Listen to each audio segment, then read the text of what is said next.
OK, ça c'est le premier point que nous allons aborder. Donc, building a business, ça veut dire comment construire un business. Vous comprenez donc, ça part de l'identification de l'idée jusqu'à la conception du projet lui-même. Vous comprenez? Donc, ça, c'est un module de formation qui parle de tout cela en général. Donc, tel que je l'ai dit, la présentation elle-même, elle est en anglais, mais je vais tout expliquer de façon terre à terre pour que vous compreniez réellement de quoi il s'agit. Maintenant, dès que vous avez des problèmes, des inquiétudes à un niveau donné, vous avez des blocs notes à votre côté, mentionnez juste les parties. Quand je vais finir ce premier point-là, là, vous pouvez revenir sur les questions. Je vais davantage encore tout expliquer. Donc, voilà, ce point-là, nous allons l'aborder de cette manière. Donc, il y a c'est quoi d'abord? Parce que si on ne connaît pas encore, si on ne connaît pas, au fait, déjà, ce que c'est qu'un business, c'est quoi ses fonctions, quelle est l'importance d'un business dans la vie. Il faut connaître ça d'abord, avant de savoir maintenant concrètement dans quel business il faut y aller. Maintenant, comment est-ce qu'il faut démarrer un business? C'est ça qui est how to start a business. Donc, comment il faut démarrer un business? Et enfin, maintenant, comment est-ce qu'il faut maintenir un business? Donc, le tout ne suffit pas uniquement en fait, de démarrer le business, d'avoir l'idée et c'est juste de démarrer, mais quelles sont les petites stratégies, les petits conseils qu'il faut pouvoir en fait, maintenir un business? Donc, je vais rapidement passer sur ceci. Donc, un business, c'est juste en fait, comme une organisation, bien une entreprise que vous souhaitez créer. Vous comprenez? Donc, c'est-à-dire pouvoir en fait, produire ou vendre des biens ou des services dans le but de faire des profits. C'est ça, en fait, l'essence même du business. Le business, c'est que vous créez l'activité et cette activité-là produit des biens, des services que vous vendez pour pouvoir faire du profit. Donc, tant qu'il n'y a pas de profit, il n'y a pas de business. Là, c'est que vous faites simplement une activité, c'est tout. Mais quand l'idée de profit entre en jeu, là, on parle bien de business. Donc, un business vient à un besoin spécifique. C'est ça. Un besoin spécifique, c'est-à-dire, par exemple, si vous voyez dans votre environnement immédiat que, bon, voilà, il y a la population, il y a la communauté qui m'entoure, qui vit une situation qui n'est pas du tout bonne. Donc, vous pouvez traduire cette situation-là qui n'est pas bonne en une solution que vous allez présenter maintenant en votre business. Juste un exemple, dans votre localité, dans votre zone, là, par exemple, vous constatez qu'il y a beaucoup de développés dans la zone, mais dans la zone maintenant, en fait, il n'y a aucune agence, il n'y a aucune entreprise qui a des services de consultation, des services d'encadrement des éleveurs, par exemple. Ou bien dans la zone, il n'y a aucune entreprise qui offre des services de provente, c'est-à-dire qui fournissent des proventes. Si les éleveurs de la zone, pour avoir la provente, ils doivent prendre leur véhicule de leur véhicule d'abord avant d'aller voir là où ils vont avoir la provente. Donc ça, c'est une situation inconfortable que vit la population, que vous, en tant que passionné du business, vous pouvez dire, apprendre ça comme business et puis vous lancer dedans. Donc, tant qu'il n'y a pas un besoin spécifique, tant qu'il n'y a pas un besoin avéré, quand vous créez le business, vous n'avez pas de profit. Et quand vous n'avez pas de profit, c'est que vous faites une activité à but non lucratif. Donc, le plus important, c'est de s'assurer que le business que l'on crée vient répondre à un besoin spécifique qui est toujours disponible, qui est toujours en fait, d'actualité dans la communauté. C'est ça l'essence même du business. Vous allez voir, en bas, on dit, according to Dixie, donc, un business, c'est une forme d'activité qui est conduite dans l'objectif de gagner de l'argent, de gagner du profit, de faire du profit. C'est ça. On fait du profit. C'est ça, en fait, le business. Donc, une fois que vous êtes sûr déjà que vous avez déjà en fait votre business, que voilà, il y a un problème qui existe dans votre environnement et que ce problème, voilà, persiste toujours dans l'environnement. Maintenant, vous pouvez décider d'aller dans ce domaine-là, pouvoir offrir une solution à la communauté.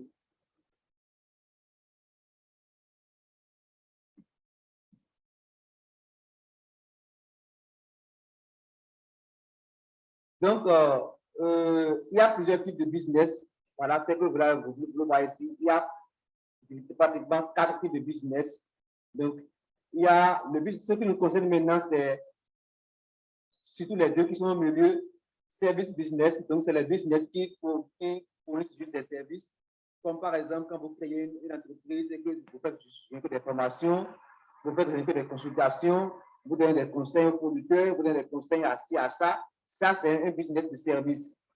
Maintenant, il y a l'autre qui est manufacturing business. Donc, c'est un business où maintenant on produit quelque chose de tangible, quelque chose de touchable, quoi. Un produit matériel comme ça qu'on peut toucher à partir des matières premières. Donc, par exemple, je peux dire, par exemple, maintenant, quelqu'un qui produit de l'aliment et qui vend ça au producteur, lui, il fait un business de production. Donc, c'est-à-dire, il achète des matières premières, c'est-à-dire, il achète du maïs, il achète de son de blé, il achète tout le soja, tout ce qui est matière première, il les achète. Lui-même, il fait la formule alimentaire, il fait le mélange, il fabrique l'aliment, il consomme l'aliment dans un sachet tout et tout, qui vend maintenant en fait au producteur. Là, c'est que à partir des matières premières, vous produisez un bien tangible que vous vendez. Donc, c'est les deux principaux en fait, types de business que nous rencontrons le plus souvent dans notre environnement immédiat.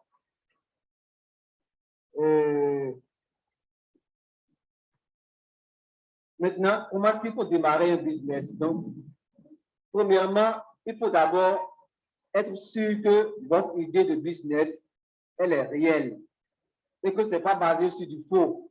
Parce que si vous basez votre entreprise sur du faux, vous allez créer une entreprise, mais finalement, vous n'aurez pas de clients. Et ça qu'il n'y a pas de clients, ça veut dire que vous n'aurez pas de profit. Donc, vous devez être sûr que votre idée d'entreprise, elle est bonne, elle est idéale.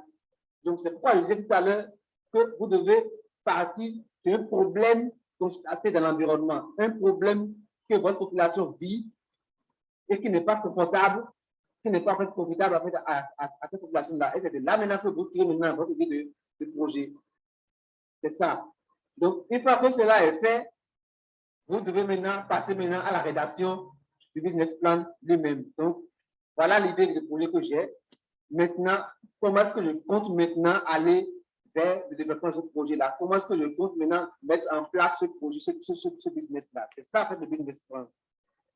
Donc, je voudrais, en fait, vous épargner un peu les autres parties de cette présentation-là parce que ça rentre dans le cadre de beaucoup de choses. Je vais aller rapidement sur le business plan rapidement pour qu'on puisse, parce que c'est là, en fait, qu'il y a beaucoup de choses à dire en réalité. Donc, tel que vous voyez ici dans ce schéma-là, vous voyez le business plan, c'est là, en fait, qu'il y a le gros lot du travail. C'est vrai que identifier l'idée, elle est aussi très importante, mais si vous identifiez une très bonne idée et que vous n'avez pas en fait, la méthodologie qu'il faut pouvoir rédiger le business plan de façon correcte, c'est que les gens vont prendre votre idée de projet et puis s'amuser avec ça. Voilà. Donc, c'est que vous le voyez ici, donc un business plan, voilà, ainsi de suite. Donc, je ne sais pas si sur le côté identification comment identifier une bonne idée de business, si vous avez des questions par rapport à ça rapidement, je vais répondre à ça rapidement. Et puis, on va maintenant se lancer sur le business plan. C'est là qu'il y a le gros lot, en fait. Allô? Non, c'est lui?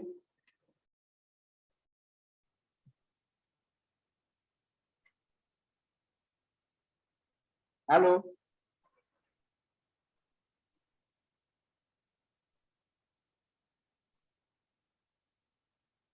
Allô?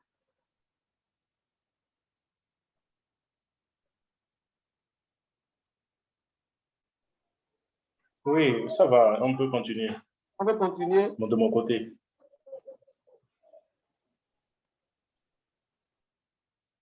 OK, d'accord. Donc, si vous n'avez pas de questions, alors donc, je continue en même temps sur le second, où nous allons voir maintenant de façon approfondie. Une fois que vous avez déjà identifié votre idée d'entreprise, votre idée de business, maintenant, quelle est la méthodologie maintenant pour pouvoir écrire le business plan? Et tel que vous le verrez ici, vous voyez sur ce diapo-là, il y a un business plan qui est au milieu, mais tout autour de ça, vous allez voir qu'il y a beaucoup de composantes. Donc, c'est tous ces aspects-là qui doivent sortir forcément dans notre business plan, forcément. Donc, il y a ce qu'on appelle le résumé, ça qui est executive summary, le résumé, la mission ou bien la vision du projet, quel est le contexte du projet, c'est-à-dire le company background, le contexte du projet, quel produit vous offrez. Vous devez décrire le projet correctement, le produit du moins correctement. Si c'est un service, vous décrivez correctement le service aussi correctement. Quel est votre plan de marketing? Vous décrivez ça aussi. Quelle est votre stratégie d'analyse des compétiteurs? C'est-à-dire quoi? Qui sont vos concurrents? Vous devez savoir vos concurrents et savoir comment est-ce qu'il faut faire pour pouvoir les surmonter, pour pouvoir les battre sur le marché. Donc, il y a ce qu'on appelle analyse SWOT, ce qu'on appelle analyse FFOM. Donc, c'est une analyse également qui permet de savoir, de sortir en fait, les forces, faiblesses et puis opportunités, menaces de votre idée de projet. C'est très important aussi. Maintenant, si c'est un bien que vous voulez offrir, quelles sont les techniques de production de ce bien-là? C'est ça, operations. Donc, quelles sont les différentes étapes que vous voulez suivre pour aller faire sortir votre produit à la fin? Quand je dis produit, ce n'est pas uniquement en fait un produit tel que je l'ai dit en tant que domaine agricole. Non, quelqu'un qui est dans le numérique peut dire, bon, moi je vais produire une application, par exemple, moi je vais mettre sur le marché une application qui permet de gérer les fermes agricoles. Moi, je vais produire une application qui permet à l'éleveur ou bien à un agriculteur d'avoir les informations à temps réel sur la pluie. C'est tout comme ça. Quoi. Donc, tout ça, là, c'est des produits aussi. Donc, vous devez décrire la procédure par laquelle vous voulez en fait, aboutir à la création de votre produit. Ensuite, maintenant, il y a ce qu'on appelle financial planning, c'est-à-dire, c'est là maintenant qu'on fait l'étude financière du projet. C'est là maintenant que beaucoup d'investisseurs en fait, attendent l'entrepreneur. C'est là qu'il faut convaincre vraiment l'investisseur que bon, voilà, ce projet-là que j'ai, c'est un projet que si vous investissez 100 francs dedans, il y a un retour sur investissement de tel montant. C'est là qu'on démontre ça. Et enfin, maintenant, il y a bien le timeline qui est maintenant le chronogramme. Donc, un projet doit toujours avoir une durée de vie. C'est vrai que parfois, bon, l'entreprise, quand on fait ça, c'est fini, c'est à vie. Mais les études de prévision qu'on fait dans un business plan se font sur une durée de temps donnée. Ça peut être 5 ans, ça peut être 10 ans. Donc, vous devez préciser la durée de tout là et savoir et mettre maintenant quelle est la chronologie de mise en œuvre de nos projets. Sur les 5 ans, voilà, la première année est dédiée à telle chose, et puis ainsi de suite, vous décrivez ça comme ça. Donc, voilà les de façon sommaire, les différentes étapes, les différentes composantes qu'on doit retrouver forcément dans un business plan, forcément. Maintenant, on ira sur le second diapo pour voir de façon concrète, de façon détaillée un peu comment ce qu'on met dans chacune de ces parties-là. Donc, ici, par exemple, je vais passer ces contextes-là, ainsi de suite. Donc, voilà. Donc, ça, c'est le type de l'atelier souvent. Donc, c'est d'identifier une idée de projet d'entreprise, une bonne idée de projet d'entreprise. C'est de renforcer les capacités sur la conduite d'une étude de faisabilité économique et environnementale d'un projet, approfondir les connaissances sur l'analyse du marché et aussi améliorer les connaissances techniques sur l'analyse financière du projet. C'est ça un peu en fait les objectifs en fait, de ce module-là, c'est un peu ça. Voilà, donc si je viens ici, vous allez voir, au milieu ici, il y a projet agricole, donc agricultural business plan. Donc, quels sont en fait, c'est quoi en fait réellement un business plan?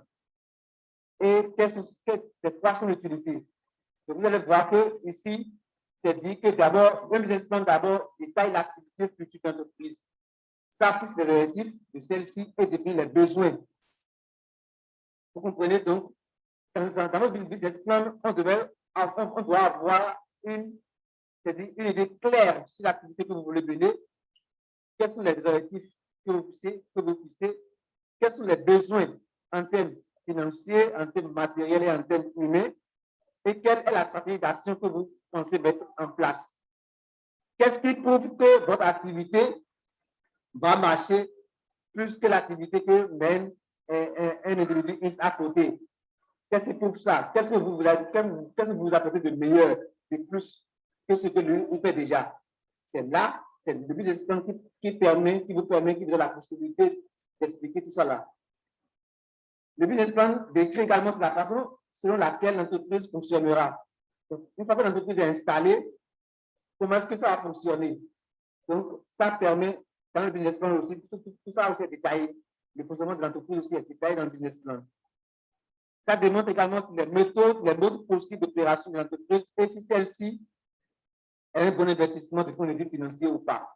Voilà. Donc, ça sort en fait le mode d'opération de l'entreprise et au niveau de la partie études financières, on essaie bien de voir est-ce que ce mode d'opération, parce que chaque mode d'opération a son coût, a son coût financier au fait. Donc, on fait une analyse pour voir ce mode d'opération avec son coût, est-ce que c'est rentable?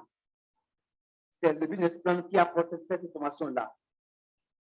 Le business plan également aussi renseigne sur la faisabilité technique, sociale et économique de l'entreprise. C'est ça. Et c'est un document en fait, qui permet, qui joue un rôle très important dans le financement de votre entreprise, de votre idée de projet. C'est-à-dire si vous voulez aller voir quelqu'un, un individu X, pour lui dire, ah bon, voilà, j'ai une entreprise, j'ai une idée d'entreprise, vraiment c'est une idée géniale, je veux que tu m'aides, je veux que tu me finances, je veux que tu m'accompagnes. C'est votre business plan en main comme ça pour pouvoir le convaincre. Si vous partez et que vous parlez, bon, c'est fini. Et lui va dire, mais moi je ne comprends rien. Mais les chiffres passent, les chiffres la frappent mieux à l'œil que le parler. Donc, c'est pour ça que c'est mieux de rédiger votre business plan et avoir ça en main. L'avantage d'avoir aussi votre business plan, c'est que lors de la rédaction de votre business plan, il y a des erreurs que vous commettez sur le papier et lors de l'exécution du projet, vous constatez que ah, ça c'est une erreur, donc vous rectifiez. C'est comme si en rédigeant votre business plan, vous avez déjà une chance au fait de commettre certaines erreurs et de les éviter dans la réalisation. Donc, cela vous permet au fait de prévenir au fait beaucoup de choses. Quand je fais un projet, j'écris un business plan, c'est les prévisions en fait. Les prévisions dans l'exécution peuvent être exactes comme elles peuvent être fausses. Donc, on fait les prévisions, mais c'est une opportunité que l'on a de faire des erreurs pour que dans l'exécution, ces erreurs ne soient pas répétées directement dans les actions. C'est très important. C'est pour ça en fait que c'est vraiment conseillé aussi de faire le business plan. Donc, une fois que le document de business plan commence d'abord par pour le promoteur, le business plan, c'est un outil important de mobilisation de ressources. C'est que je vais dire tout à l'heure, donc ça permet de mobiliser les ressources matérielles, aussi humaines comme financières. Quand j'ai mon business plan, dedans, je sais déjà en même temps les matériels dont j'ai besoin pour pouvoir faire mon entreprise, et puis je cours déjà en même temps pour pouvoir les chercher. Je sais déjà en même temps les ressources humaines dont j'ai besoin. Si j'ai besoin d'un spécialiste en statistique, je sais déjà, et là je cours en même temps déjà pour aller le chercher. C'est un peu ça. Donc, c'est un outil important pour le promoteur en termes de mobilisation de ressources. Ça renseigne aussi sur la crédibilité aussi et vos motivations. Parce que si vous allez chez quelqu'un et que vous avez déjà votre business plan en main, la personne va vous prendre plus au sérieux que quelqu'un qui vient sans business plan pour parler uniquement. Ça montre votre crédibilité, votre motivation et puis votre engagement. Ça montre aussi votre sérieux dans le travail à travers la qualité des documents que vous fournissez. Donc, quand vous rédigez votre business plan et que c'est bien propre, ça montre vraiment votre sérieux dans le travail. Maintenant, pour les investisseurs et puis les potentiels partenaires, c'est un outil indéniable depuis la décision. Donc, ça permet au fait aux partenaires ou bien à l'investisseur de décider de financer votre projet ou pas.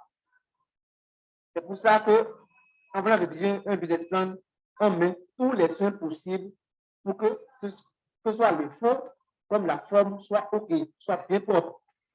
C'est un peu ça. Maintenant, bon, je vais passer rapidement ces étapes-là. Bon, voilà. Donc, la première partie, vous devez forcément expliquer la jeunesse de votre entreprise, la jeunesse de votre projet. Donc, pourquoi vous voulez aller vers ça? Vous devez forcément expliquer ça, l'historique. Si c'est que vous avez commencé quelque part, vous expliquez, bon, j'avais commencé avec telle chose, mais avec le temps, j'ai constaté qu'il y a tel souci qui a commencé par apparaître. Donc, je voulais maintenant aller sur tel autre aspect. Donc, vous faites la genèse, l'historique, vous faites l'origine de votre projet, vous expliquez correctement ça. Donc, relatez les circonstances qui ont été la base de la prise de conscience qu'il existe dans l'environnement socio-économique et infrastructurel. Donc, un besoin, donc un produit ou un service pouvant être technologiquement et techniquement satisfait, un marché cible, une demande solvable, un potentiel de rentabilité économique et financière certain pour le promoteur et ses associés. Donc, c'est tout ça en fait, qu'on met dans la genèse, dans l'origine du projet. Toujours là aussi, on décrit les promoteurs. Donc, le promoteur se présente, donc sa situation familiale, son cahier judiciaire, ses expériences dans le domaine d'activité concerné, c'est les projets similaires sur lesquels il a travaillé dans le passé. Il se présente convenablement pour montrer, c'est comme son CV, quoi. Il se vend pour dire, bon, voilà, je sais là où je vais, c'est parce que j'ai la qualification que je vais aller là-bas. Il se présente lui-même correctement et puis se vend. Donc, c'est toujours dans la généralité qu'on met, c'est de l'origine du projet et la présentation des promoteurs. Ensuite, maintenant, on vient au résumé du projet. Donc, le résumé, c'est une présentation précise et claire de votre projet. Donc, ça, il y a l'intitulé du projet qui est bien défini, il y a le but visé, il y a tout la qui est bien fait. Donc, ça va permettre, le résumé permet au lecteur de se faire une bonne idée de votre projet sans aller vers le fond du document lui-même. Donc, votre résumé doit être complet, concis, précis, mais au complet. Vous voyez, il va sans dire qu'il faut la rédiger avec soin afin de piquer la curiosité du lecteur et lui donner le goût d'aller plus loin dans la lecture. C'est simple ça. Donc, le résumé, quand votre projet fait 30 pages et qu'un lecteur prend votre projet, la chose qu'il lit d'abord, en premier d'abord, c'est votre résumé. Il va d'abord faire le résumé, il lit le résumé pour voir est-ce que c'est intéressant d'aller maintenant au bout de la lecture. Donc, le résumé doit être précis, clair, concis, mais complet. Il doit avoir tout ce qui est information possible pour que la personne, déjà, après avoir lu le résumé, puisse décider s'il faut continuer la lecture ou pas. C'est très important le résumé. Donc, vous voyez par exemple ici, maintenant, c'est un exemple de résumé qui est ici. Donc, le nom du projet, ouverture de centre de formation, voilà, adresse produit, donc la solution pénale, téléphone, courrier, site web, date premier de démarrage, certaines activités, coût du projet, apport personnel, apport société, taux d'intérêt 5%, tout ce qui est information par rapport au projet, vous mettez tout là, tout dans le résumé. C'est très important le résumé. Ensuite, vous passez maintenant à l'étude de localisation. Pourquoi? Parce que le lieu où le projet est influence réellement aussi le projet, la rentabilité du projet.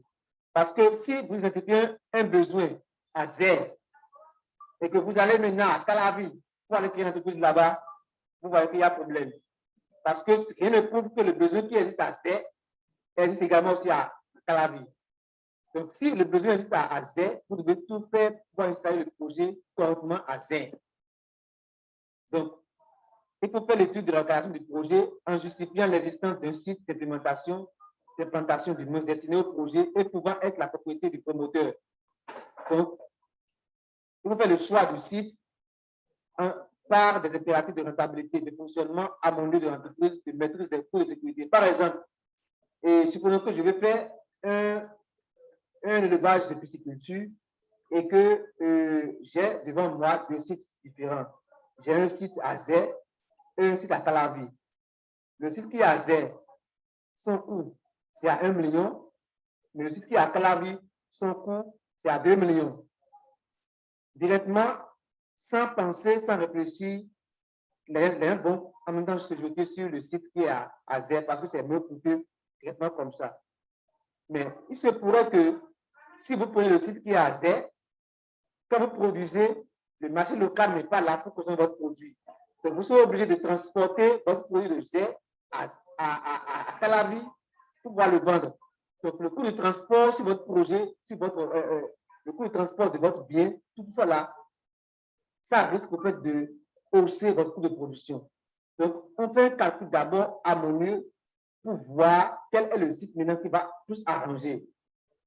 Et tout ça là se fait dans cette section-là, l'étude de l'allocation du projet. C'est là on fait cette étude-là pour voir quel est le milieu qui va répondre le plus à mes besoins. Et ce qui est souvent conseillé, c'est d'implanter votre projet auprès d'un marché direct, c'est-à-dire le marché, là où le marché est plus, c'est-à-dire le produit est plus demandé, quoi, votre produit ou votre service est plus demandé. C'est là, c'est conseillé de mettre votre entreprise dans la mesure du possible. Donc, cette session doit indiquer aussi clairement s'il s'agit d'une location ou d'une entreprise en capital. Donc, si le site sur lequel vous voulez faire le projet est loué, vous devez préciser que c'est location. Si c'est votre apport personnel, vous devez préciser que voilà, c'est apport personnel, mais sur le capital et voilà sa valeur. Tout est précisé là également aussi. Donc, en termes, l'étude de marché, c'est aussi une partie aussi importante de votre business plan parce que c'est là que vous montrez réellement que le besoin existe réellement sur le marché. C'est ça. Donc, l'étude du marché, c'est une étude carrément qu'on fait carrément à pas d'abord. C'est souvent mon conseil d'abord de faire d'abord l'étude du marché d'abord avant de venir vers la rédaction du business plan.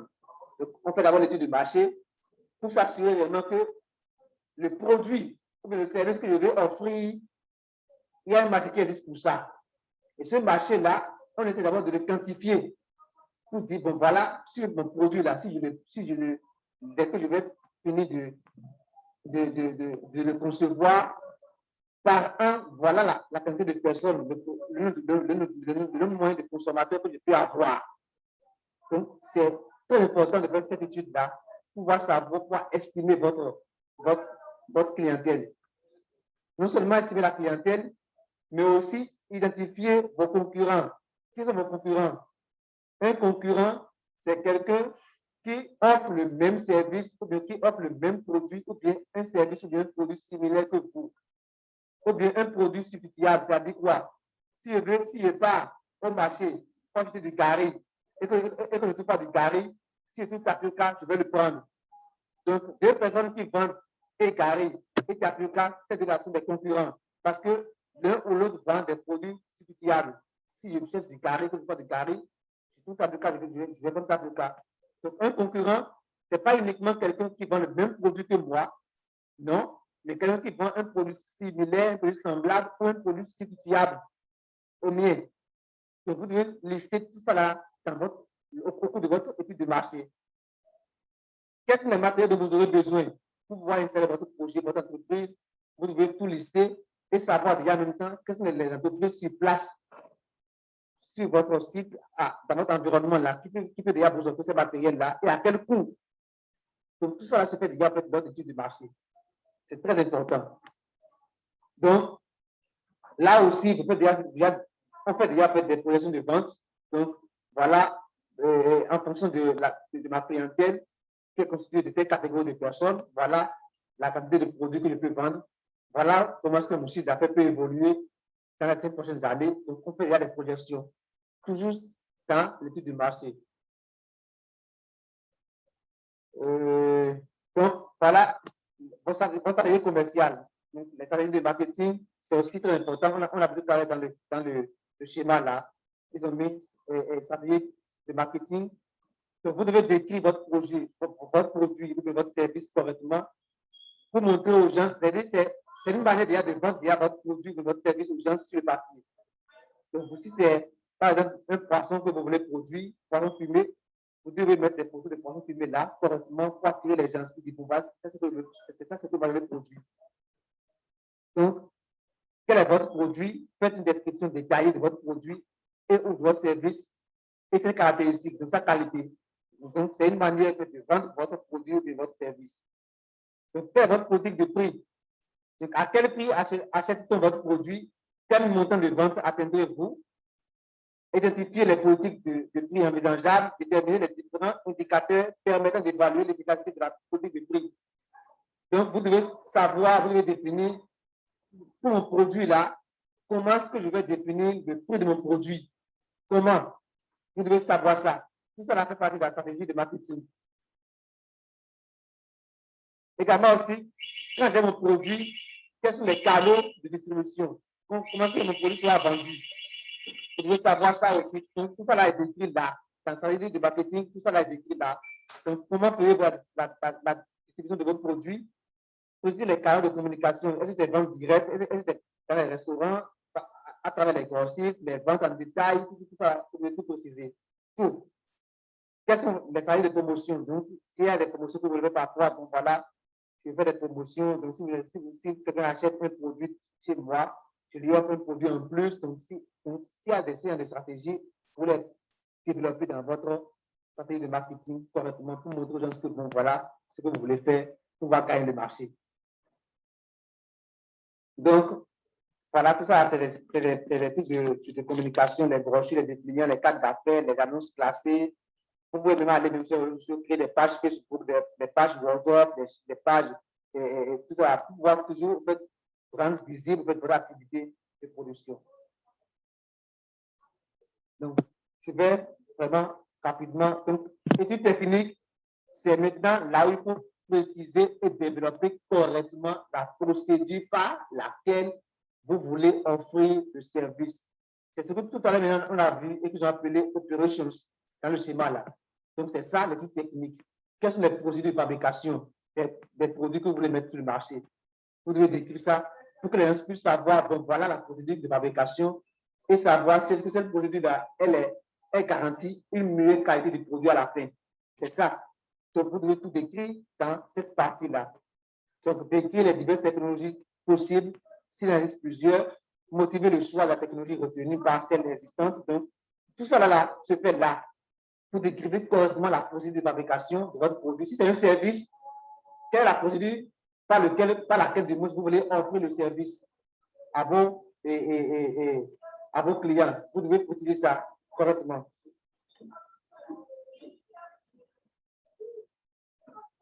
Allô, vous me recevez?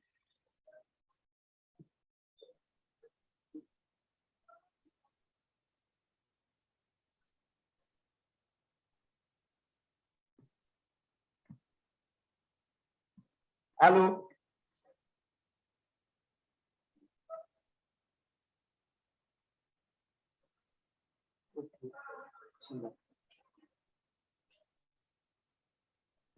Donc, je disais que ici, vous devez forcément décrire la technique de production. Tout.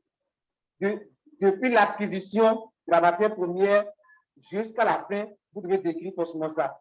C'est très important.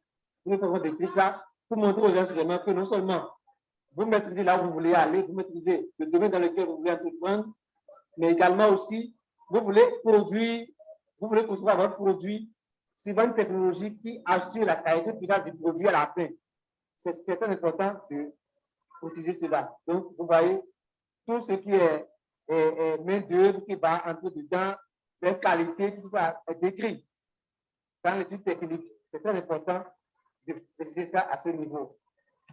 Donc, quels sont les besoins en matériel, en équipement, en infrastructure? Tout ça est fait là, dans l'étude technique. Donc, si vous avez besoin de construire des bâtiments, vous dites ça. Si vous avez besoin d'acheter des matériels comme des voitures, des motopompes, tout est mis là. Tout est mis là. Tout. Donc, maintenant, venons maintenant vers l'étude. Vous aurez fait le document à la fin pour voir bien l'histoire. Sinon, maintenant, on ne va pas tout expliquer. Je suis en train de juste de ciboler ça, de ciboler. Mais à la fin, je vais vous envoyer le document et là, vous aurez le temps de le parcourir correctement et puis le lire à tête reposée. Maintenant, études économiques, sociales et environnementales.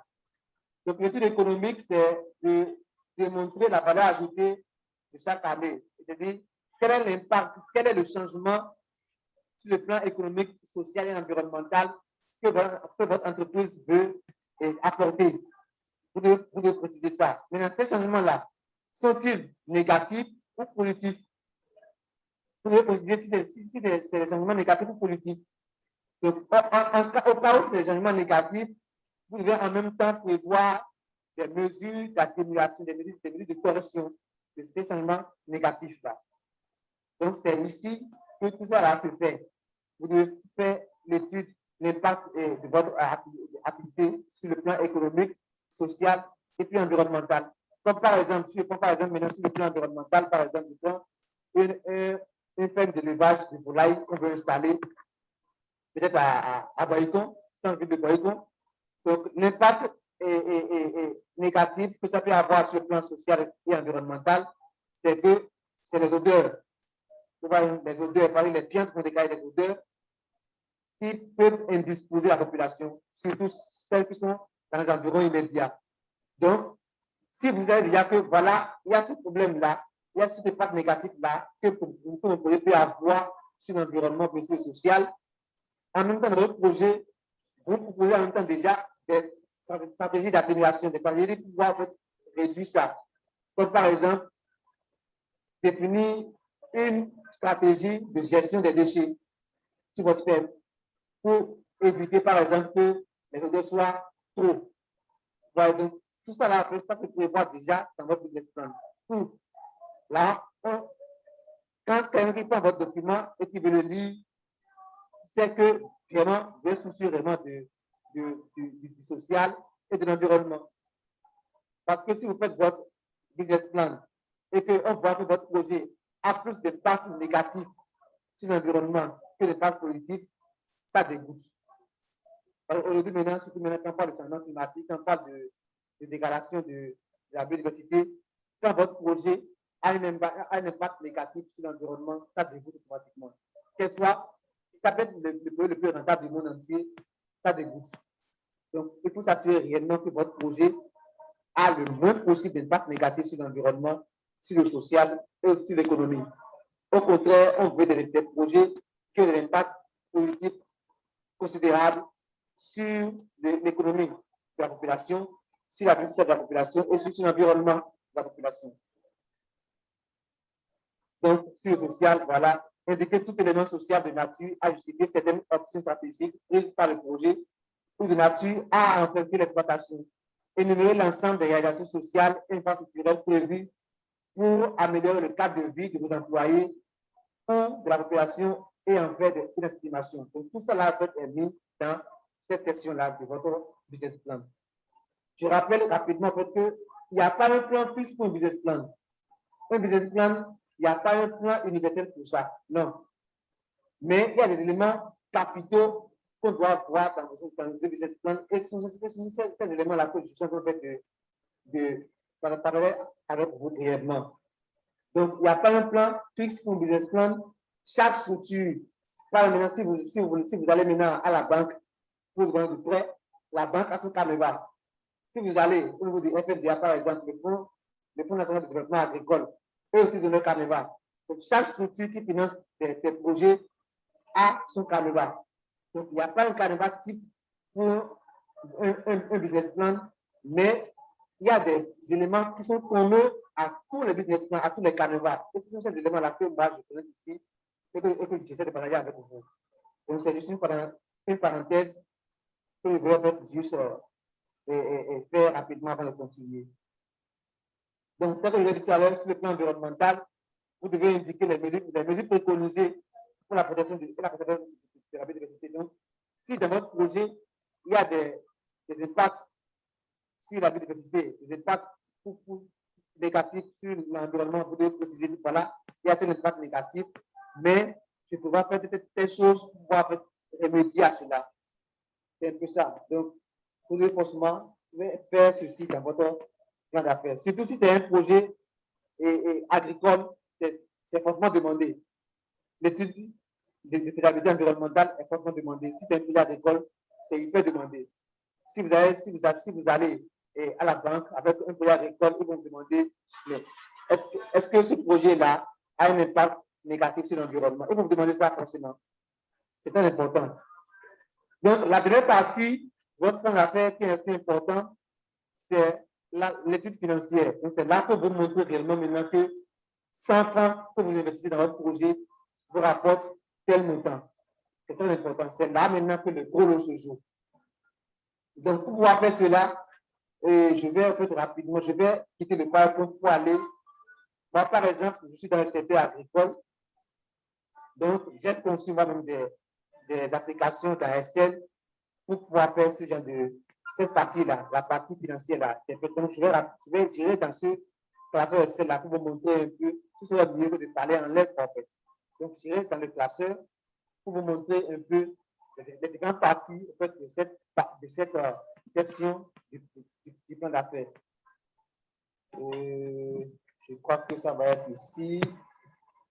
Voilà. Alors, tout le monde me suit? Allô? Oui, nous vous suivons très bien. D'accord, ok, très bien. Donc, si vous venez ici, par exemple, vous voyez ici, c'est un classeur que j'ai créé pour un plan d'affaires sur l'élevage de la côte. L'élevage de la côte. Donc, vous allez voir, la première feuille ici est nommée prévision technique. Donc, c'est ici, j'ai fait les prévisions. Donc, l'effectif de mâles reproducteurs que je vais utiliser pour chaque année. Ici, le projet là est fait sur 5 ans. Donc, année 1, année 2, année 3 jusqu'à année 5. Donc, ici, on fait d'abord la prévision d'avoir des productions. Donc, comme c'est des animaux qui se reproduisent et leur reproduction est affectée par plusieurs paramètres, comme par exemple le taux de fécondité, le taux de mortalité, le taux de mise bas. Donc, il y a beaucoup de paramètres qui entrent en jeu. Donc, on fait d'abord ce petit classeur d'abord pour pouvoir estimer la production. Donc, ce que vous le voyez ici, par exemple, vous allez voir ici, j'ai utilisé des normes. C'est ça ici, les normes que j'ai utilisées qui sont ici. Vous allez voir, j'ai mis le taux de fécondité 85%. C'est ça que j'ai utilisé à ce côté ici. La portée moyenne de la côte par mise bas, ça fait 8 petits. Le nombre de mises bas par an, ça fait 1. C'est une mise bas pendant la première année, mais pendant les deux années, ça fait 2 mises bas par an. Le taux de mortalité avant sevrage, c'est considéré 5%. Vous voyez, c'est les normes techniques que j'ai considérées. Excusez-moi, monsieur. À mon niveau, je n'ai pas le tableau. Ah, vous ne voyez pas le tableau? Non, non, que vous êtes en train de décrire. OK.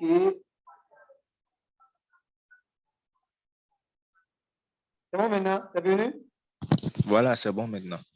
Voilà. Donc ici, je disais que ici, c'est les normes que j'ai mis ici. Les normes techniques que j'ai utilisées. Moi, je suis en agronomie. Je suis en position animale. Donc, ce classeur, je l'ai conçu pour pouvoir faire l'étude financière d'un projet d'élevage de la côte pour un client. Donc, ce que vous le voyez ici, ça, c'est les normes que j'ai considérées qui sont là. Taux de fécondité, portée moyenne, nombre de mises bas par an, taux de mortalité avant sevrage, taux de mortalité après sevrage, le coût moyen de l'aliment. Vous voyez que j'ai considéré la quantité totale d'aliments que va consommer les reproducteurs par jour, quantité totale d'aliments que va consommer un côte en engraissement par jour, le coût de la santé de la côte en engraissement, tout est là. Donc, je peux faire des prévisions que je mets là, que j'utilise maintenant ici pour pouvoir prédire maintenant la production. Donc, tel que vous le voyez ici, j'ai les effectifs de mâles qui sont là. Ça va être 30. Maintenant, à partir de l'année 3, je suis allé à 35, 40 et puis 40 mâles reproducteurs. Les femelles sont là aussi, donc j'ai produit ça également aussi. Maintenant, aux femelles, maintenant, il y a affecté maintenant le taux de fécondité que j'ai mis ici aux femelles pour avoir maintenant, en fait, réellement, sur les 120 femelles qui sont ici, combien vont mettre bas réellement dans l'élevage. Ça, c'est une prévision en fait. Donc, je me suppose que, bon, voilà, sur les 120, au moins 114 vont mettre bas. Donc, on fait cette prévision-là. Donc, vous allez voir jusqu'à la fin. Et puis, je suis venu voir maintenant le nombre de la côte qui sera vendue chaque année après engraissement. Donc, j'ai ça. Donc, quand j'ai ça maintenant, je peux maintenant évaluer maintenant les charges. Il y a les charges liées à l'alimentation qu'on évalue, donc qui sont là. Il y a les charges liées à la santé des animaux qui sont aussi évaluées, qui sont là. Il y a les charges liées au transport et aux dépenses que vous pouvez mettre là, qui sont là, les totaux sont là. Il y a les charges salariales, donc les salaires du personnel qu'il faut aussi estimer, qui sont là aussi. Et maintenant, quand vous finissez, vous avez le total de toutes les charges qui sont là. Vous voyez le total de toutes les charges et maintenant le total des recettes brutes. Donc, quand je vends, c'est de la côte là que j'ai produit chaque année avec le coût, avec le prix de vente de l'unité qui est à 7 000 francs. Donc, ma recette brute, voilà, est de ce montant-là pour chaque année. Pourquoi, en fait, au niveau de l'année 1, il y a 0? C'est parce qu'au niveau de l'année 1, on n'a pas prévu au fait de produire de la côte au niveau de l'année 1. Parce que les de la côte, ils ont comme durée de gestation 5 mois. Donc, si je prends l'année 1, par exemple, on a considéré 6 mois le premier semestre pour pouvoir installer et les bâtiments et les de la côte eux-mêmes, les reproducteurs, je veux dire. Donc, ça veut dire 6 mois est passé. Donc, c'est après ça maintenant que les animaux maintenant vont être accouplés. Donc, si on les accouple maintenant, ils vont mettre bas vers la fin de l'année 1. Par conséquent, il n'y a pas de la côte qui soit engraissée pendant l'année 1. C'est pour ça, ici, il n'y a pas de vente. On appelle souvent ça, cette année-là, souvent, on appelle ça année d'investissement. Donc, c'est l'année pendant laquelle on ne fait que de l'investissement. Il n'y a pas de production. On n'a rien. Donc, c'est pour ça, vous allez voir ici en bas que les recettes totales de cette année sont égales à 0. Il n'y a pas de recettes parce qu'on n'a rien produit. Mais il y a des charges. Vous allez voir des charges qui sont ici parce que pendant ce temps-là, on avait déjà engagé le personnel. Il y a des charges qui sont déjà là. Donc, après, quand vous finissez maintenant cette partie, cette feuille-là peut être faite pour n'importe quelle spéculation, hein, même pour ceux qui font même IAM là, vous pouvez faire ça aussi. Ceux qui font IAM peuvent faire ça. Même celui qui est dans le numérique peut faire ça aussi. Et puis produire une telle feuille-là pour pouvoir estimer sa production. Tout se fait. Quel que soit le secteur, en tout cas moi, à mon niveau, quel que soit le secteur, moi j'apprends aux gens comment ils peuvent concevoir eux-mêmes sur dans les feuilles-là pour pouvoir prédire leur production. Par exemple, sans la prévision de votre production, vous ne pouvez pas estimer les charges et ni même aller de nouvelles recettes. Vous ne pouvez pas. Or, tout ça la rentre dans le cadre de l'étude financière que nous voulons aborder tout à l'heure maintenant. Donc, une fois que ceci est fait, cette feuille-là, elle est faite. Les résultats qui sont obtenus ici sont liés à cette feuille-là. Donc, sur cette feuille, vous allez voir ici, je ne crois pas si vous voyez très bien, ici, en haut, ici, il y a investissement. Voilà, ici. Donc, ici, c'est ici qu'on met les investissements que vous voulez apporter. Donc, dans le cadre de ce projet-là, voilà, donc, il y a le bâtiment qui coûte tel montant, il y a le magasin qui coûte tel montant, il y a le terrain, il y a les sauts. Donc, tout ce qui est investissement que vous voulez faire, vous mettez tout là.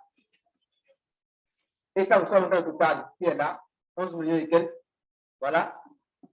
Maintenant, une fois que c'est fait, vous venez ici maintenant pour nous demander de faire l'amortissement de ces investissements-là, en précisant les durées de vie de chaque investissement que vous faites. Donc, ici, on suppose que le bâtiment, sa durée de vie est de 10 ans. Donc, quand je mets 10 ans, automatiquement, ça me fait l'amortissement sur les 5 ans. Et ça me met maintenant ce qu'on appelle la valeur résiduelle. C'est-à-dire quoi? Après les 5 ans, le bâtiment coûte encore combien? Voilà. Donc, c'est ça qu'on appelle la valeur résiduelle que ça me met de l'autre côté ici. Donc, tout ça, ça vient automatiquement. Le placement est déjà conçu de telle sorte que ça vient automatiquement. Une fois que je renseigne, et ce côté-là, ici, une fois que ceci est renseigné automatiquement, les amortissements viennent automatiquement parce que les premiers sont déjà insérés. Ici aussi, les charges viennent ici automatiquement. Les charges sur cette feuille-là, voilà, vous les voyez ici. Alimentation, les charges qui sont ici aussi sont liées en même temps à la feuille. Donc, Donc, elles viennent automatiquement sur la feuille.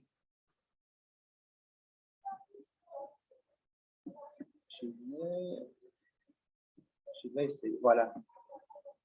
Donc, ça vient automatiquement sur cette feuille-là qui est ici. Voilà, donc vous allez voir, charge alimentaire, ça vient automatiquement ici. De chaque année, année 1, année 2, année 3, jusqu'à année 4. Donc, ça, tout vient ici automatiquement parce que les feuilles sont liées, les cellules sont liées. Ici aussi, maintenant, les recettes, les chiffres d'affaires. Et ça, ici, les chiffres d'affaires. Donc, le nombre de la côte qui sera vendue pendant l'année 1, vous voyez, ça fait 0. C'est-à-dire que année 1, il n'y a pas de recette. C'est pourquoi ça n'a rien mis ici. Mais année 2, il y a recette, année 3, et puis jusqu'à la fin. Ensuite, maintenant, il y a le tableau du compte d'exploitation qui est ici, qui sort. Donc, ça résume pratiquement tout ce que vous avez. Donc, ça vous sort les chiffres d'affaires par an. Ça vous sort les charges d'exploitation par an aussi. Ça vous sort votre marge brute par an. Les amortissements par an. Les marges nettes par an. Je vais rappeler au fait que les amortissements ici, beaucoup de personnes en fait, ne tiennent pas compte fait, des amortissements parce qu'eux se disent que les amortissements, c'est des sous qui appartiennent au fait, à l'entreprise. Or, c'est faux. Les amortissements, c'est des sous qu'on met dans un compte. Il y a un compte pour ça qu'on appelle compte amortissement. Normalement, au sein de l'entreprise qui se respecte, il y a les comptes amortissement. On met ces sous-là pour que, par exemple, le bâtiment, après 10 ans, quand le bâtiment va être défectueux, on peut prendre ces sous-là maintenant pour encore le réfectionner. Et c'est souvent, en fait, c'est souvent parce que beaucoup de gens en fait, ne maîtrisent pas ce compte-là que parfois, quand on est en entreprise, parfois, on oublie tout et même les amortissements, on mélange tout avec les recettes, tout, et on bouffe tout. Et quand le bâtiment devient vieil, pour le réfectionner, pour le renouveler, c'est des problèmes. Donc, c'est très important de veiller beaucoup en fait, à ce compte-là. C'est un compte très important c'est un compte qui joue beaucoup dans la durabilité de votre entreprise, de votre business. Donc, ici, vous avez votre marge nette. Donc, ça, c'est en fonction de votre revenu net. Quand on prend votre chiffre d'affaires et qu'on enlève tout ce qui est amortissement, même tout ce qui est, parfois même, on crée d'autres cellules là pour les impôts, les taxes, la CNSS, tout ce qui est les charges connexes, on met tout là et ça enlève toute la marge brute maintenant pour sortir maintenant la marge nette qui est maintenant votre revenu net réellement maintenant, ce que vous gagnez réellement maintenant en main comme ça. Voilà.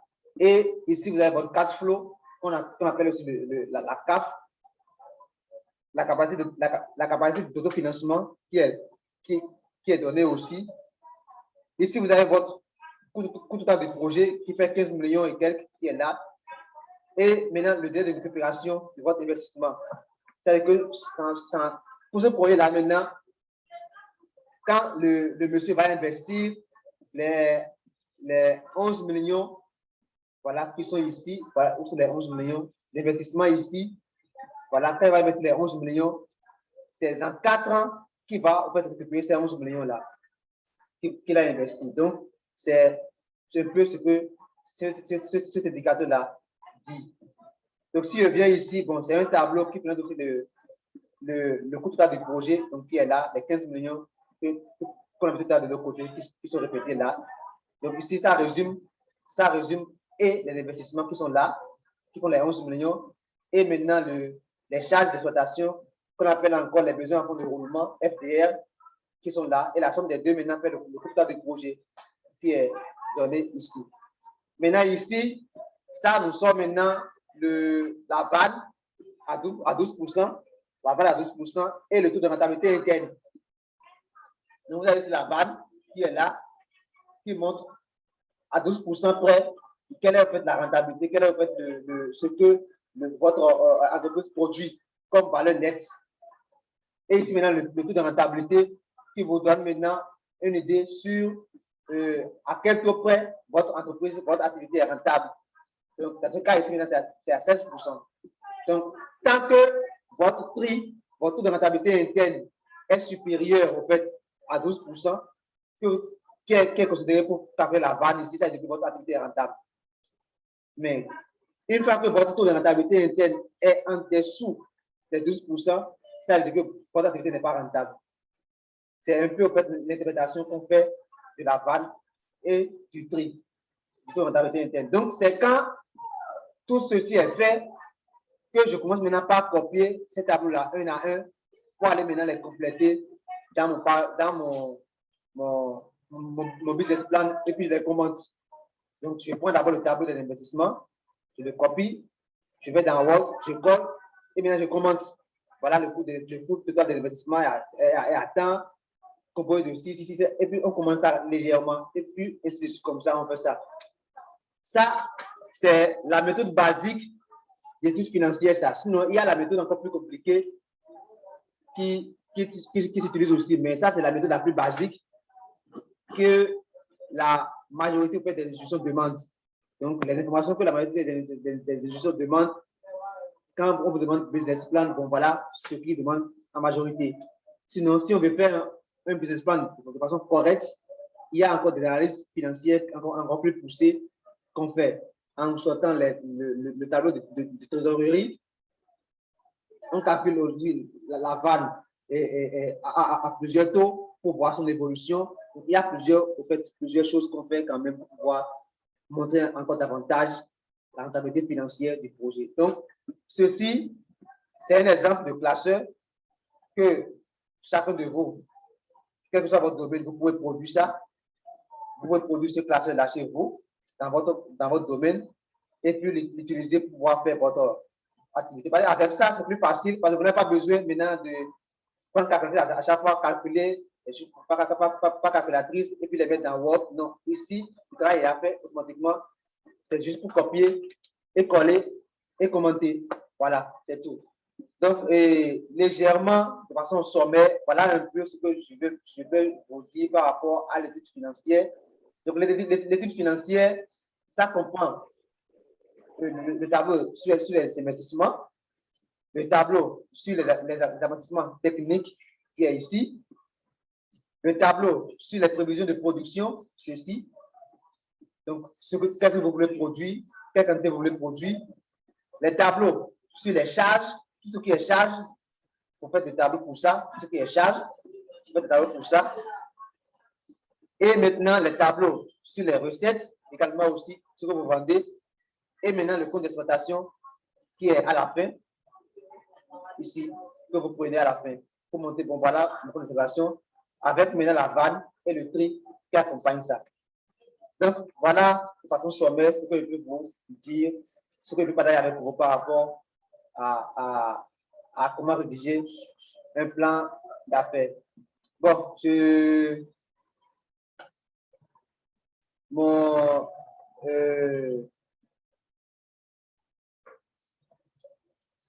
souvent, c'est une formation souvent que je fais souvent en une journée. C'est souvent une formation que je fais souvent en une journée. Maintenant, bon, je l'ai fait maintenant en moins d'une heure. Donc, je ne sais pas si j'ai pu parcourir tous les points que je devais normalement parcourir, je ne sais pas. Mais néanmoins, si vous avez des questions, des inquiétudes, vous pouvez les poser et puis on va voir rapidement comment on va. Sinon, normalement, c'est une présentation souvent que je fais souvent en une journée. C'est une journée. Même le plan d'affaires seul, là c'est une journée complète.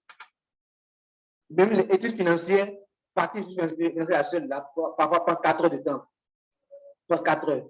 Bon, maintenant, pour des problèmes de temps, j'ai dû un peu raccourcir les choses et pour aller un peu plus vite, pour qu'on puisse peut-être rattraper et rattraper le temps perdu et puis vite finir, quoi. Donc, si vous avez des inquiétudes, des questions, vous pouvez les poser pour que je puisse essayer. On va essayer ensemble de discuter encore davantage par rapport à ça. Merci.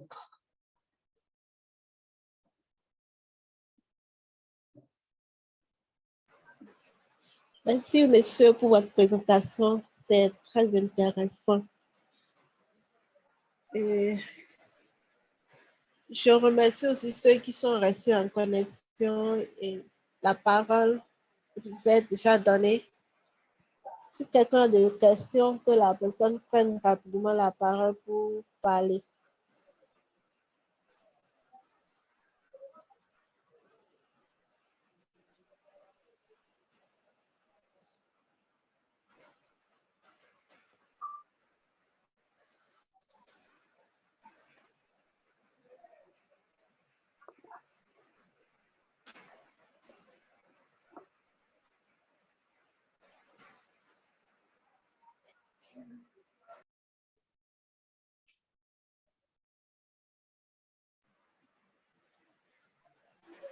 Ah, allô? Oh, oui, allô? Donc, je crois qu'il n'y a pas de questions. Donc, s'il n'y a pas de questions, je crois on peut suspendre. Ou bien s'il y a pas vraiment de questions, hein, s'il y a des compléments, des compléments, des apports à faire, parce que vous comprenez, le sujet, c'est un sujet très vaste, en fait.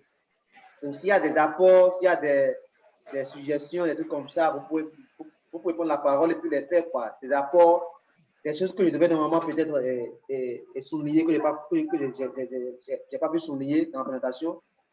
Vous pouvez prendre la parole et puis les souligner, puis partager avec nous un peu ce que vous connaissez par rapport au sujet, quoi. Donc, ce n'est pas forcément des questions.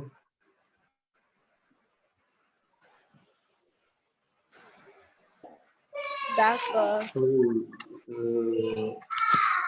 Merci, Monsieur Fréjus, pour votre présentation. Je vous en prie. Et j'ai bien suivi. Et bon, ma préoccupation est celle-ci. Est-ce que nous aurons, peut-être par vous, ou bien par, par celle qui a initié, avoir un exemple de business plan détaillé en ligne par vous-même pour voir un peu comment, c'est vrai, la méthodologie, elle est claire, mais un exemple fera aussi l'affaire. Donc, si possible, hein, ou bien lorsque j'ai un projet que je voudrais rédiger, est-ce que je peux me permettre de me diriger directement vers vous pour faire bien. Ok, ok, d'accord. Je crois qu'il n'y a pas de problème par rapport à ça. Il n'y a pas de problème par rapport à ça. Et je vais voir, parce que vous savez que les plans d'affaires que moi je rédige le plus souvent, c'est des plans d'affaires qui sont demandés par des clients. Donc souvent, ce n'est pas souvent conseillé parfois de les vulgariser, de les diffuser comme ça. Vous comprenez? Donc, si tant que le projet n'est pas encore totalement installé, et j'ai la preuve que le promoteur a déjà installé totalement le projet et que le projet marche totalement déjà, je n'ai pas l'autorisation pour faire sortir son plan d'affaires. Parce que si je fais sortir ça, quelqu'un d'autre peut en même temps l'exécuter, même avant lui. Vous comprenez un peu. Donc, c'est pour ça, en fait, souvent que quand les gens m'écrivent pour me demander des anciens plans d'affaires, souvent, je dis vraiment, ça va être difficile. Néanmoins, ce que je peux faire, c'est que si vous avez déjà votre idée de projet et que vous voulez rédiger vous-même votre business plan, faites-moi juste signe. S'il y a des aides, s'il y a une aide que je peux vous apporter, je le ferai pour que vous puissiez réellement rédiger ça. Il n'y a pas de souci par rapport à ça.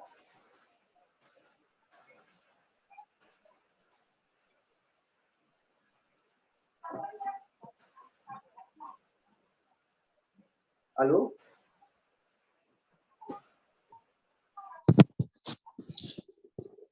Allô? Oui, ça peut aller.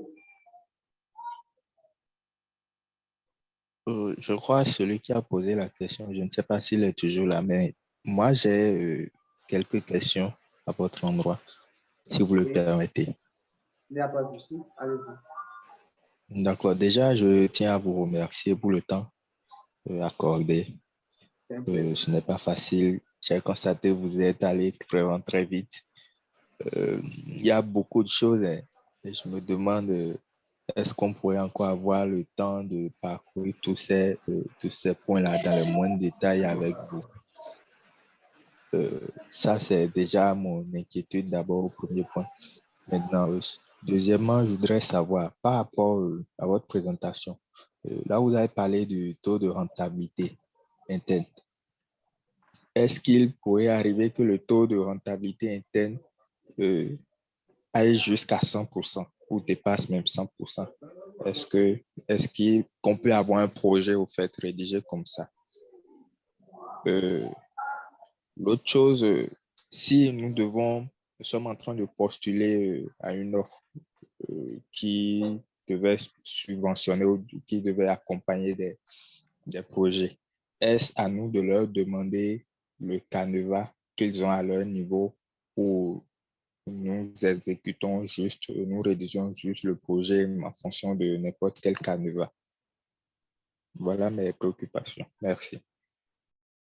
Ok, d'accord. Et par rapport à votre première préoccupation, ce n'est pas, je vais laisser au fait la parole au fait, à l'organisatrice au fait, de l'événement. C'est à elle de décider s'il va y avoir une seconde session encore pour ça ou pas. Sinon, tout à l'heure, je vous l'ai dit, c'est une formation que je donne souvent en une journée, minimum d'une journée.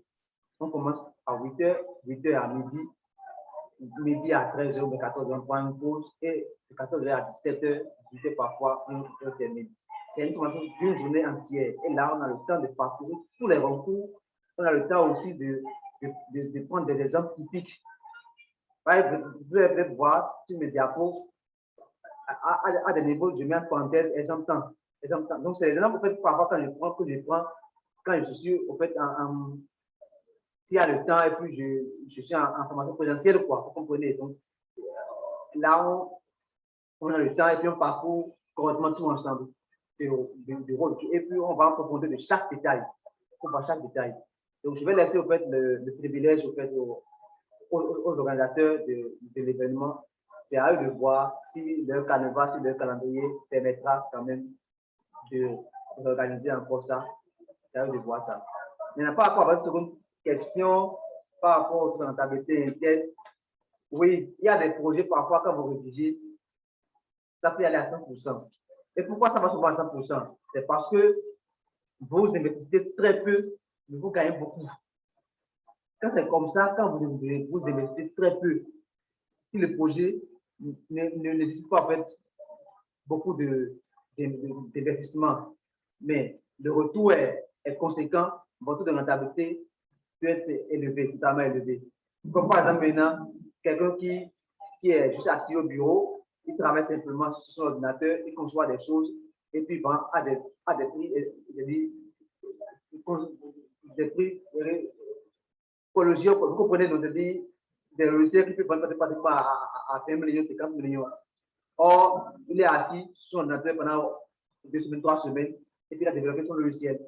Donc, quand il fait le point de ce qu'il a dépensé, de ce qui est investissement direct comme ça, avec ce qu'il a eu comme revenu, vous voyez que la rentabilité, elle est totalement toute là. Donc, il y a ce genre de projet-là que vous pouvez voir comme ça. Mais en agronomie, jamais.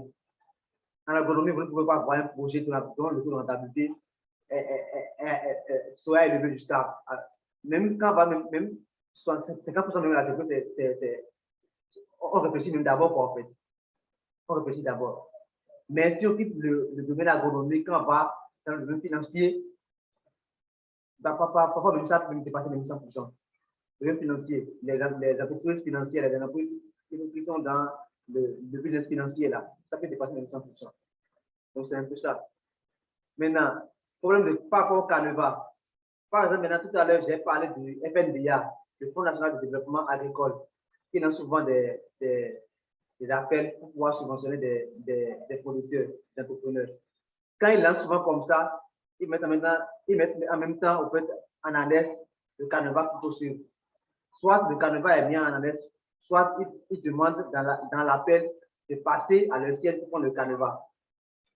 Pareil pour le FNPEJ. Quand FNPEJ aussi lance ça, il y a toujours le canevas qui est là à côté. Donc, chaque institution qui lance un appel, forcément, il y a toujours le canevas qui existe à côté. C'est un peu ça. Donc, ce n'est pas à vous d'aller demander le canevas, non. Le canevas est déjà là, soit le canevas est déjà fait en PDF. Et puis, c'est publié sur les réseaux sociaux. Soit c'est que le canevas existe en version papier à leur siège. Et là, maintenant, vous pouvez passer maintenant pour aller c'est ça. C'est un peu ça. C'est bon, j'ai pu répondre à votre question. Ok, merci beaucoup.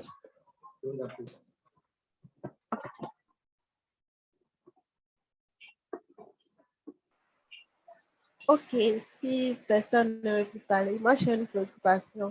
Bon, il a un ami et excusez-moi beaucoup. Je vous remercie, monsieur, pour la présentation. Je veux juste reporter la préoccupation d'un ami. Il avait fait 2 vocaux dans le groupe là-bas. Ok. Et il disait en fait que lui, il est dans le domaine de génie rural et eux autres, ils prennent des chantiers de la voie. Donc, ce n'est pas forcément eux-mêmes qui sont des entrepreneurs. Bon, c'est que lui, son souci est qu'il ne se retrouve pas dans le domaine de l'entrepreneuriat. Il est en train de poser le problème que c'est d'autres personnes qui prennent le marché et eux autres, ils travaillent avec La eux personne. sur des contrats. Donc, il veut savoir maintenant, est-ce que ce séminaire va le profiter en quelque chose? Est-ce que lui, maintenant, il a une possibilité d'entreprendre avec cela? Je ne sais pas si vous avez compris. J'ai compris. On peut entreprendre dans tous les domaines de cette vie. Dans tous les domaines. Tous les domaines. Vous pouvez maintenant qu'il a fait génie rural, ça, non? Génie rural. Oui, oui, c'est ça. Quelle est la matière principale en génie rural? Pardon? Quelle est la matière principale en génie rural? Bon, la construction des voies, c'est la construction des voies. Génie rural, c'est pas l'agronomie. Oui, oui, il Voilà. est en agronomie. Voilà, génie rural en agronomie, ça regroupe le secteur de l'eau, la gestion de l'eau, les trucs de machinerie agricole. C'est tout ça là qui est dans génie rural, quoi. C'est tout ça là qui est dans génie Oui, oui, rural. c'est Voilà. dedans. Voilà. Donc, s'il a fait génie rural, moi j'ai des amis qui ont fait génie rural, mais qui sont maintenant entrepreneurs aujourd'hui. Ils ont créé les propres cabinets. Quelqu'un a créé son propre cabinet pour faire des trucs d'irrigation sur les champs maraîchers. Il offre des services d'irrigation sur les champs maraîchers. Donc, si tu veux acheter n'importe quoi que tu veux acheter aujourd'hui, tu vas irriguer ton champ, ton site maraîcher, mais va vers lui. Il a les connaissances au Nigeria, au Ghana, partout, et on lui envoie juste les matériels, et puis lui vient justement pour t'installer tout le système. Ça, c'est un business. Maintenant, quand tu reviens maintenant sur le côté machine agricole, j'ai un ami avec qui j'ai fait machine agricole, mais il a créé maintenant son propre entreprise maintenant où il fabrique maintenant des machines agricoles. Il fabrique des machines agricoles, il conçoit lui-même des machines agricoles et il fabrique ça lui-même. S'il n'a pas encore la possibilité d'aller vers la fabrication, s'il n'a pas encore les outils qu'il faut pour aller vers la fabrication, pour aller vers la fabrication, mais comme ça, mais il peut déjà créer d'abord une entreprise d'abord pour la conception des machines, il peut juste déjà concevoir les machines. C'est-à-dire, ils sont les marquettes comme ça, quoi. Vous comprenez? Donc, c'est des choses, l'entrepreneuriat, il dit l'entrepreneuriat, ça existe dans tous les domaines. Dans tous les domaines, ça existe. Il suffit juste qu'il s'asseye, qu'il réfléchisse correctement par rapport à son domaine pour voir. Allô? Oui, allô? Vous me recevez? Je n'entendais plus rien. Je disais que. Oui, c'est bon maintenant. Idée d'entreprise, ça existe dans tous les domaines. Il n'y a pas un domaine social, environnement, génie rural, pollution animale, pollution végétale, n'importe quel domaine là. On peut entreprendre et réussir. Dites à votre ami que dans n'importe, même dans ce domaine là-bas, je connais des gens dans ce domaine, dans le génie rural là, qui ont leur propre cabinet aujourd'hui et qui travaillent correctement. Okay. Ça peut aller? Oui, c'est bon, monsieur. D'accord. C'est bon, on peut. Ah oui, allô? Oui, c'est bon à mon niveau. Ok, on peut clôturer maintenant. Oui, je demandais si quelqu'un d'autre a une préoccupation ou bien une question. S'il y a plus de préoccupation, alors on peut clôturer pour aujourd'hui d'abord. Oui. Donc, le lundi, vous allez continuer, c'est ça, non? Oui, oui. Ah, c'était même 2 séances même. Hein. Oh, je ne savais pas. Je ne savais pas. Mais pourquoi j'ai été alors si rapide? Je ne savais pas que c'était 2 séances. Ça m'a échappé.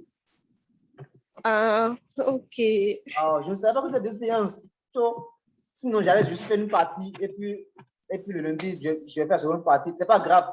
Le lundi, je vais revenir en détail. Je vais revenir de façon détaillée sur certains aspects. Par exemple, maintenant, comment faire l'étude de marché.